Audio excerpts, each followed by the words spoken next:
marka haddii ay suuragalta waxaan rabaa inaan la sheergariyo haddii loo yiraahdo koobtan aan joogo eega waxaa weeye airportka internationalka aadan cadda airport ee muqdisho waxaan ka soo duulaysaa Kismaayo diyaarad markaan ka soo degnay anoo happy oo caadi oo kayaan diyaaradda soo raacnay diyaaradda markaan hadda ka soo degnay waxaan u imaaday qalaasi iyo buuq iyo saxmad iyo reeriyo laga nixiyay iyo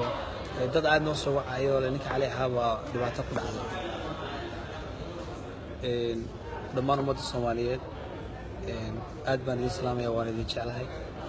sida haddaad ii diirnaxdeen oo aniga dhibaatadayga ka diirnaxdeenna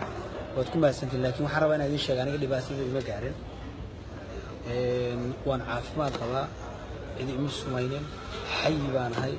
nin dhulkiisii joogaan ahay balaayi iyo baas iyo gardaami iyo balaayana midaan sugaya maayo midaan dadka samayn doonaa ugu toona waxaan rabaa marka inaan la hadlo dadka facebooka isticmaalaya ama website-yada leh ee linkiga raadinaya dadka website-yada iska leh ee soo qoraya cali baa la sumeeyay cali baa dhibaato ku dhacday oo Kismaayo lagu waxay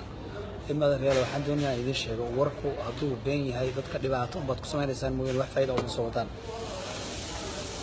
runtii aniga baa istaataabtay oo run moodayba wax ka sheeganaysan dadka kale xagee joogan marka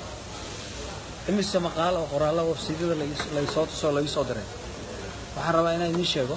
anigu waan caafimaad qabaa wax ismeeyeen ma jirto qofku hadduu xanuunsado ilaahay baa xanuunka keena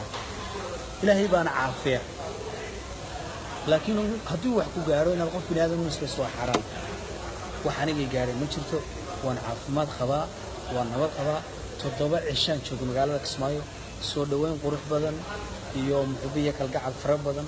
oo aan la soo koobi karin baan kala soo kulmay dadkayga mana maxaan ku raadayay dhibaatana kala maana kulmin sugina maayo waxaan rabaa markaan idin sheego dadku ma wada aha dadna waa dad wanaagsan oo wanaaga ummadda garanaya dadna waa dad xun oo dadka wanaagsan isla socda doonaya inay kala dilaan oo xumaan iyo balaayo ay meesha ka waxayaan waxaan idinka codsanayaa inaad wanaaga faafisaan inaad xumaanta faafinin waxyaalaha Facebook ku soo qorteenna hadda ma aha markii ugu horeysay meeqa jeer hore la soo qoray caldaanta waa la dilo uu dhinto halkan oo ku dhintay war ilaahay baa wax dila ilaahay baa dadka xanuunka ku keena